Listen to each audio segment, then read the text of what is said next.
கூட்டணி ஆட்சி இதுதான் தமிழ்நாட்டு அரசியலில் இப்பொழுது பேசுபொருளாக இருக்கு. ஆண்ட ஆளும் கட்சிகள் இந்த கூட்டணி ஆட்சி தொடர்பான விஷயத்துல ஒரு ஸ்டெப் பின்னாடியே இருக்காங்க. என்ன காரணம்? தமிழ்நாட்டில் கூட்டணி ஆட்சி எடுபடுமா எடுபடாதா அப்படின்றத இந்த வீடியோவில் பார்த்துடலாம். 1967க்கு பிறகாக திராவிட கட்சிகள்லாம் தமிழ்நாட்டில் மாறி மாறி ஆட்சி பிடிச்சிக்கிட்டு இருக்காங்க. இவங்க ஆட்சி காலத்தில் தமிழ்நாட்டில் கூட்டணி அரசாங்கமே வராமல் இருக்குது. என்ன காரணம் அப்படின்னு பார்த்தீங்கன்னா, கூட்டணி அரசாங்கம் வந்தது அப்படின்னா ஆட்சியில் ஒரு குழப்பம் வந்து ஏற்படும். அரசாங்கம் ஒரு தெளிவான பார்வையை நோக்கி போக முடியாது. உள்ளே வந்து அவங்க ஒரு பார்வை வைப்பாங்க, இவங்க ஒரு பார்வை வைப்பாங்க, ஆளுங்கட்சிக்கு ஒரு பார்வை இருக்கும். ஸோ அதனால் வந்து அது சரி வராது. கூட்டணி சேர்ந்து தேர்தலை களம் காணுவோம், ஆனால் கேபினெட்டில் இடம் தர மாட்டோம் அப்படின்றது திராவிட கட்சிகளுடைய பார்வையாக இருக்குது. ஆனால் தமிழ்நாட்டை தாண்டி மற்ற மாநிலங்களில் அல்லது தேசிய மத்தியில் பார்த்தோம் அப்படின்னா கூட்டணி ஆட்சி அப்படின்றது சுமூகமாக எல்லா மாநிலங்கள்லையும் மத்தியிலையும் வந்து நடந்திருக்கு. அங்கங்கே சில சில பிரச்சனைகள் இருந்தாலுமே பெரும்பாலும் வந்து பிரச்சனைகள் இல்லாமல் தான் கூட்டணி ஆட்சியானது இந்திய அளவில் வந்து நடந்துகிட்டு இருக்கு. உதாரணத்துக்கு பார்த்தோம் அப்படின்னா பாண்டிச்சேரியிலையும் இப்பொழுது கூட்டணி ஆட்சி தான் நடந்துகிட்டு இருக்கு. என்ஆர் காங்கிரஸ் இப்பொழுது ஆட்சி செஞ்சுக்கிட்டு இருக்காங்க. ஆனால் பாஜகவை சேர்ந்த நமச்சிவாயம் அவர்கள் கல்வித்துறை அமைச்சராக இருக்காரு. அதே போல வந்து ஆந்திராவில் சந்திரபாபு நாயுடு தனி பெரும்பான்மையோடு ஆட்சி பண்றாரு. ஆனால் பவன் கல்யாண் அவர்களுக்கு டெபுட்டி சிஎம் பொறுப்பானது கொடுக்கப்பட்டிருக்கு. இதே போல வந்து இது ஒரு உதாரணம். இதே போல வந்து இந்தியா முழுக்க பல்வேறு மாநிலங்களில் கூட்டணி அரசாங்கமானது வெற்றிகரமாக நடந்துகிட்டு தான் இருக்கு. அதே போல மத்தியிலுமே வந்து கூட்டணி அரசாங்கம் மெஜாரிட்டி இருந்தாலுமே வந்து கூட்டணி கட்சிகளுக்கு அமைச்சரவையில் இடம் கொடுக்கறது அப்படின்றது ஒரு சாதாரண விஷயமாக தான் மத்திய அளவிலுமே இருந்துகிட்டு இருக்கு. 2014 பிஜேபி அரசாங்கம் மெஜாரிட்டியில தான் வந்தாங்க. அப்பொழுதும் அவங்க கூட்டணிக்கு இடம் கொடுத்தாங்க. 19லயும் அவங்க மெஜாரிட்டியில இருந்தாங்க, அப்பொழுதும் இடம் கொடுத்துருந்தாங்க. 2024 மெஜாரிட்டி இல்லை, இப்பயும் இடம் வந்து கொடுத்துருக்காங்க. மெஜாரிட்டி இருக்கும்பொழுதும் கொடுக்குறாங்க, இல்லாத பொழுதும் கொடுக்குறாங்க. மத்தியில் அப்படிதான் இருக்கு. காங்கிரஸ் பீரியட் இருக்கும் பொழுதும் மத்தியில் அப்படிதான் இருந்திருக்கு, பிஜேபி பீரியட்லையும் மத்தியில் அப்படிதான் இருந்திருக்கு. மற்ற மாநிலங்கள்லையும் கூட்டணி ஆட்சி அப்படின்றது நடைமுறையில் இருந்துகிட்டு இருக்கு வெற்றிகரமாக. ஆனால் தமிழ்நாட்டில் 67 அந்த திராவிட கட்சிகள் உள்ள வந்ததுக்காக கூட்டணி ஆட்சி அப்படின்ற ஒரு சிஸ்டமே வந்து இங்க இல்லாம இருக்கு. அதற்கு அவங்க சொன்ன காரணம்லாம் முன்னாடி நான் சொல்லியிருந்தேன். தமிழ்நாட்டில் 2 தடவை கூட்டணி ஆட்சி ஏற்படுவதற்கான வாய்ப்புகள் வந்து அமைஞ்சது. ஒன்று வந்து 1980 இந்திரா காங்கிரஸ் கூட திமுக கூட்டணி வச்சிருந்தாங்க. அப்பொழுது தமிழ்நாட்டில் சரிபாதியாக சட்டமன்ற தேர்தலில் தொகுதிகளை பிரிச்சிருந்தாங்க. 114 இடங்கள்ல இந்திரா காங்கிரஸும் 114 இடங்கள்ல வந்து திமுகவும் மற்ற இடங்களில் கூட்டணி கட்சிகள் கொடுத்து தேர்தலை வந்து போட்டி போட்டிருந்தாங்க. அப்பொழுது அந்த தேர்தலில் திமுக காங்கிரஸ் கூட்டணியானது தோல்வி அடைஞ்சிருந்தாங்க. எம்ஜிஆர் அவர்கள் முதலமைச்சராக 1980 வந்திருந்தார். அவர் ஆட்சியை வந்து இந்திரா காந்தி அவர்கள் கலைச்சிருந்தாங்க. அதனால ஒரு நல்ல பேர் அவங்களுக்கு இல்லாமல் இருந்த காரணத்தினால அதுக்கு முன்னாடி எமர்ஜென்சிலாம் வந்து கொண்டு வந்திருந்தாங்க அந்த காலகட்டம். அதனால அவங்களுக்கு நல்ல பேர் இல்லாத காரணத்தினால எம்ஜிஆர் அவர்கள் மீது இருந்த ஈர்ப்பின் காரணமாகவும் 80 வந்து திரும்ப எம்ஜிஆர் அவர்கள் ஆட்சி கலைத்த பிறகாக இந்திரா காந்தி அம்மையார் ஆட்சி கலைச்சிட்டாங்க எம்ஜிஆர் ஆட்சியை. அதன் பிறகாக இருந்தாலுமே அவங்க 80 திரும்ப எம்ஜிஆர் அவர்கள் ஆட்சி பிடிக்கிறாரு. ஸோ இது ஒரு டைம். இன்னொரு டைம் அந்த டைம்ல வந்து திமுக ஆட்சிக்கு வராத காரணத்தினால கூட்டணி ஆட்சியானது அமைக்காம விட்டாங்க. இன்னொரு டைம் என்ன அப்படின்னு பார்த்தீங்கன்னா 2006 வந்து கூட்டணி ஆட்சி ஏற்படுவதற்கான எல்லா வாய்ப்புகளும் இருந்தது. திமுக வந்து பாமகவுடைய தயவாலையும் காங்கிரஸோடைய தயவாலையும் தான் அன்னைக்கு வந்து ஆட்சி பண்ணிக்கிட்டு இருந்தாங்க. ஆனால் திமுக வந்து கூட்டணி கட்சிகளுக்கு ஆட்சியில் பங்கு கொடுக்காம அன்னைக்கு வெற்றிகரமாக அந்த 5 ஆண்டுகளை நடத்தி முடிச்சிருந்தாங்க. இதே டைம்ல தான் காங்கிரஸ் மத்தியில் ஆட்சி செஞ்சுட்டு இருக்கும் பொழுது அதே காலகட்டத்தில் திமுக பங்கு பெற்றிருந்தாங்க அமைச்சரவையில். ஸோ இப்படி ஒரு ஸ்ட்ராட்டஜியாக அந்த ஆட்சியை வந்து நடத்தியிருந்தார் திரு கருணாநிதி அவர்கள்.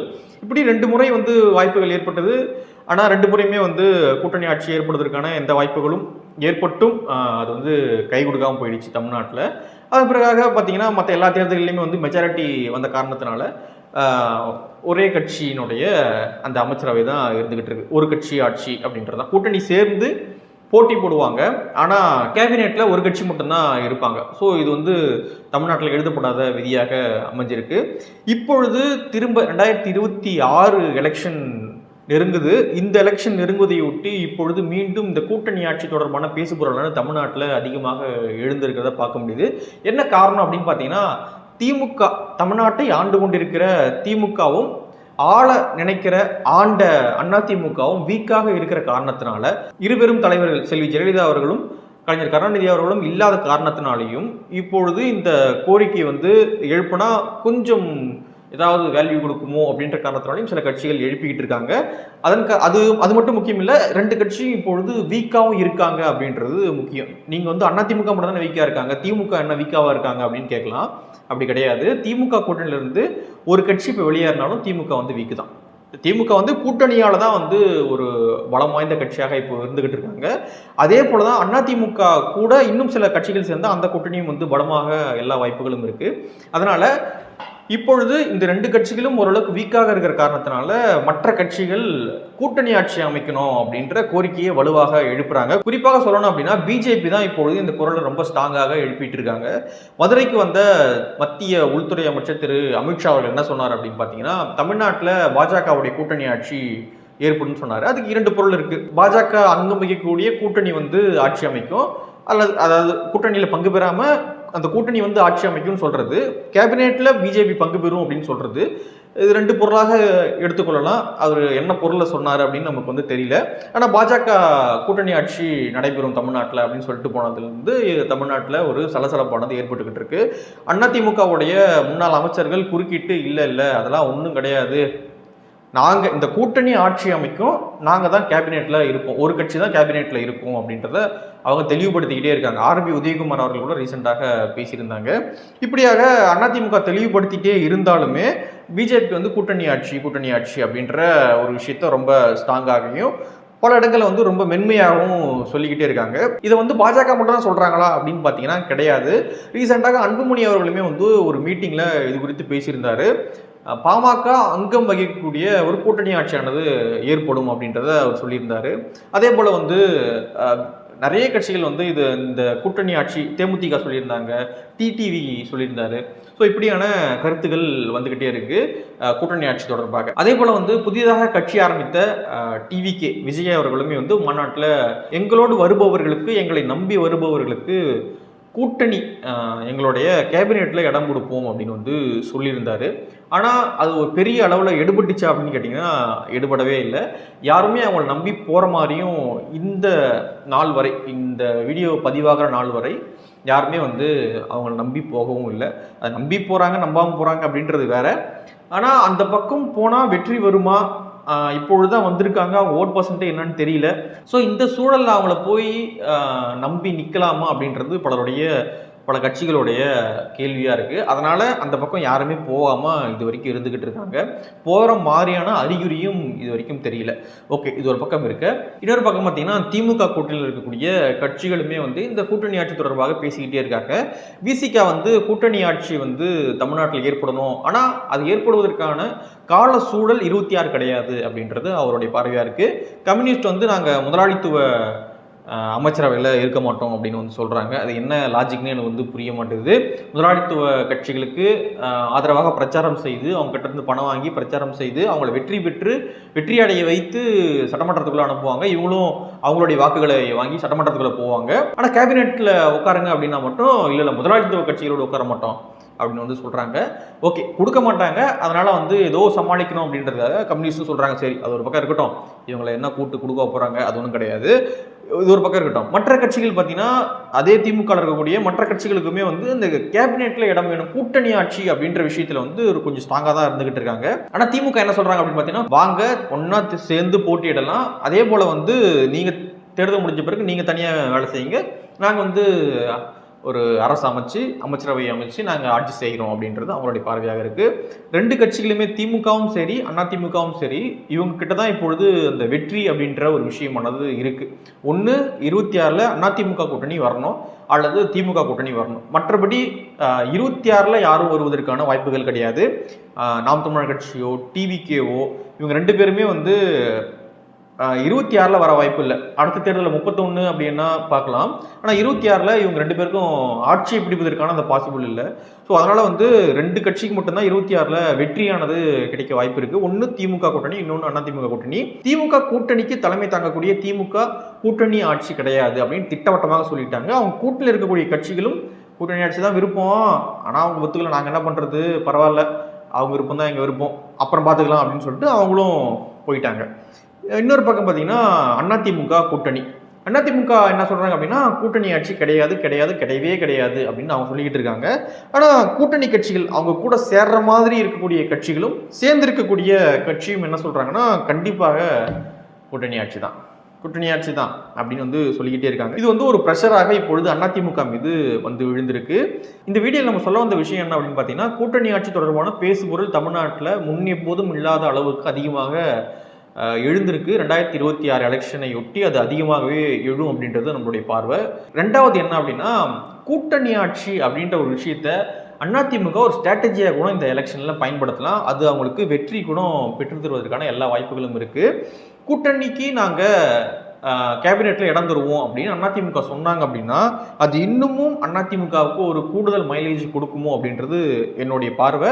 குறிப்பாக திமுக கூட்டணிக்கு அது ஒரு ப்ரெஷர் போட கூட வாய்ப்பு இருக்கு. திமுக கூட்டணியில் இருக்கக்கூடிய கட்சிகள் என்ன சொல்றாங்க அப்படின்னா, ஆட்சிக்கு வரக்கூடிய கட்சிகள் யாருமே அதை சொல்ல, திமுகவோ அதிமுக அதை சொல்ல அப்படின்னு திருமாவளவன் அவர்கள் அடிக்கடி சொல்றாரு.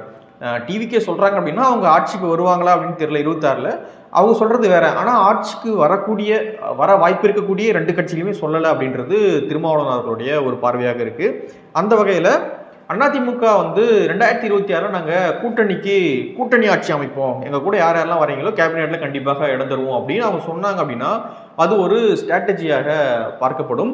எப்படி 1980ல் திமுக வந்து இந்திரா காங்கிரஸ்க்கு வந்து 114 சீட்டு, திமுக 114 சீட்டு அப்படின்னு பிரித்து போட்டி போட்டு அதன் பிறகு காங்கிரஸை காலி பண்ணாங்களோ, அது போன்ற ஒரு ஸ்ட்ராட்டஜி எல்லா எலெக்ஷனுமே ஒரு ஸ்ட்ராட்டஜி வந்து தேவைப்படும். அந்த மாதிரியான ஸ்ட்ராட்டஜியா அதிமுக இந்த எலெக்ஷன்ல கூட்டணி ஆட்சி அப்படின்ற ஒரு விஷயத்த பயன்படுத்தினா அது அவங்களுக்கு கை கொடுக்கலாம், மேபி கை கொடுக்கலாம் அப்படின்றது என்னுடைய பார்வை. அவங்க என்ன முடிவு பண்ண போறாங்க அப்படின்றத நம்ம வெயிட் பண்ணி தான் பார்க்கணும். ஆனா இதை ஒரு ட்ரம்ப் கார்டாக அதிமுக பயன்படுத்தினா கண்டிப்பாக அவங்களுக்கு ஒரு கூடுதல் அட்வான்டேஜாக இது இருக்கும். போன எலெக்ஷன்ல அவங்க பண்ணலைங்க, அவங்க வந்து அப்போ அண்ணா காலத்துல இருந்தே பண்ணாம இருக்காங்க, நம்ம வந்து பண்ண என்ன, அதெல்லாம் ஒரு எலெக்ஷனுக்கும் ஸ்ட்ராட்டஜியானது மாறிக்கிட்டே இருக்கும், காலமானது மாறிக்கிட்டே இருக்கு, வாக்காளர்கள் மாறிக்கிட்டே இருக்காங்க, ஒரு காலமும் வந்து வேற வேறையாக இருக்கு. அப்படி இருக்கும் பொழுது இந்த காலத்துல இது ஒர்க் ஆகும் அப்படின்னா ரொம்ப ராஜதந்திரமாக அதை வந்து கையில் எடுக்கிறது தான் ஒரு நல்ல ஒரு விஷயம். அதை விட்டுட்டு முன்னாடி எம்ஜிஆர் பண்ணலை, ஜெயலலிதா பண்ணலை, கருணாநிதி பண்ணலை, நம்ம பண்ணால் வந்து நம்மளுடைய தலைமை வந்து நம்மளுடைய ஆளுமை வந்து கேள்விக்குறியாயிடும் அப்படின்ற விஷயத்துக்குள்ளெல்லாம் வந்து போயிட்டு இருக்கக்கூடாது. ஏன்னா காலம் வந்து வேற மாறிக்கிட்டே இருக்கும். 80களில் இருந்த எலெக்ஷன் இன்னைக்கு கிடையாது, 90களில் இருந்த எலெக்ஷன் கிடையாது, இன்னைக்கு வந்து 26. இப்போ நம்மளுடைய உயரம் என்ன அப்படின்றதும் நமக்கு தெரியும். நான் அதிமுக சொல்கிறேன், நம்மளுடைய உயரம் என்ன அப்படின்றதும் அவங்களுக்கு தெரியும். ஸோ அதெல்லாம் கணக்கு பண்ணி அவங்க இந்த கூட்டணி ஆட்சி அப்படின்ற ஒரு விஷயத்த ஒரு ஸ்ட்ராட்டஜியாக பயன்படுத்தினாங்க அப்படின்னா திமுக கூட்டணிக்குள்ளேயும் ஒரு குழப்பத்தை வந்து ஏற்படுத்த முடியும். அதிமுகவை நம்பி இருக்கிற கட்சிகளும் வந்து ரொம்ப நம்பிக்கையாக இந்த கூட்டணி வெற்றி பெறணும் அப்படின்னு வேலை செய்வதற்கான எல்லா வாய்ப்புகளும் இருக்கு. இன்னும் நிறைய கட்சிகளும் அதிமுகவை நோக்கி ஒரு சர்க்கரை தேடி எறும்பு வரும் இல்லையா, அந்த மாதிரி வந்து வருவதற்கான வாய்ப்புகளும் இருக்கு. நீங்க வந்து இந்த கூட்டணியை வலுப்படுத்துங்க, நம்ம வெற்றி பெற்றா நீங்களும் ஒரு அமைச்சராக இருக்கலாம் அப்படின்னு சொல்லும் பொழுது எந்த கட்சி வேணான்னு சொன்னோம். ஏன்னா வரலாற்றுல இதுவரை இருந்ததே இல்லை. 67க்கு பிறகாக தமிழ்நாடு வரலாற்றுல இல்லாத ஒரு விஷயத்த நீங்க முன்மொழிகிறீங்க அப்படின்னா அது பெரிய கவனத்தையும் இருக்கும், கண்டிப்பாக அது ஒரு பெரிய பேசுபொருளாகவும் ஏற்படும், எதிர்கட்சியிலையும் அது ஒரு குழப்பத்தை ஏற்படுத்தும், அதிமுக கூட்டணியும் அது வந்து வலுப்படுத்தும், நம்பிக்கையும் கொடுக்கும் அப்படின்றது என்னுடைய பார்வை. இப்பொழுது அதிமுகவுக்கு தேவை வெற்றி அப்படின்ற காரணத்தினால எல்லா ஸ்ட்ராட்டஜியும் அவங்க வந்து இதுவரை அவங்க பண்ணலை, அவங்களுடைய கட்சி ஆரம்பித்த வரலாறுலேருந்து ஒரு ஸ்ட்ராட்டஜி பண்ணாமல் இருக்காங்க, நம்ம எப்படி பண்ணுறது அப்படின்ற அந்த கணக்குள்ளே போகாமல் இப்போது அதிமுகவுக்கு தேவை ஒரு வெற்றி. இந்த தடவை அவங்க வந்து தவற விட்டாங்க அப்படின்னா அது ரொம்ப வருத்தமான ஒரு விஷயமாக அதிமுகவுடைய வரலாற்றில் மாறி நிற்கும். அதன் பிறகாக அந்த கட்சி எழுந்திருக்கிறதுக்கான வாய்ப்புகள் அமையுமா அப்படின்றதெல்லாம் கேள்விக்குறி. இந்த எலெக்ஷனை அவங்க ரொம்ப நுட்பமாக கவனிக்கணும். 2026 எல்லா ஸ்ட்ராட்டஜியும் அதிமுக பயன்படுத்த வேண்டிய ஒரு காலகட்டத்தில் இருக்காங்க. அதில் முக்கியமான ஒரு ஸ்ட்ராட்டஜி அப்படின்னா கூட்டணி ஆட்சி. இது கண்டிப்பாக அதிமுகவுக்கு கூடுதல் அட்வான்டேஜாக அமைய வாய்ப்புகள் இருக்குது. அவங்க என்ன முடிவு பண்ணுறாங்க அப்படின்னு தெரியல. இன்னும் எந்தெந்த கட்சிகள் வராங்க அப்படின்னு தெரியல. கூட்டணி ஆட்சி அப்படின்ற வார்த்தையை அதிமுக சொன்னாங்கன்னா இன்னும் அதிகமான நம்பிக்கையோடு பல கட்சிகள் வருவதற்கான வாய்ப்புகள் இருக்குது. எதிர்கூடாரத்திலையும் அது குழப்பத்தை ஏற்படுவதற்கான வாய்ப்புகள் இருக்குது. அதிமுக என்ன மாதிரியான முடிவுகள் எடுக்கிறாங்க அப்படின்றத வெயிட் பண்ணி பார்க்கலாம். இந்த கூட்டணி ஆட்சி தொடர்பாக உங்களுடைய பார்வை என்ன அப்படின்றத கீழே கமெண்ட்ல பதிவு பண்ணுங்க. நன்றி.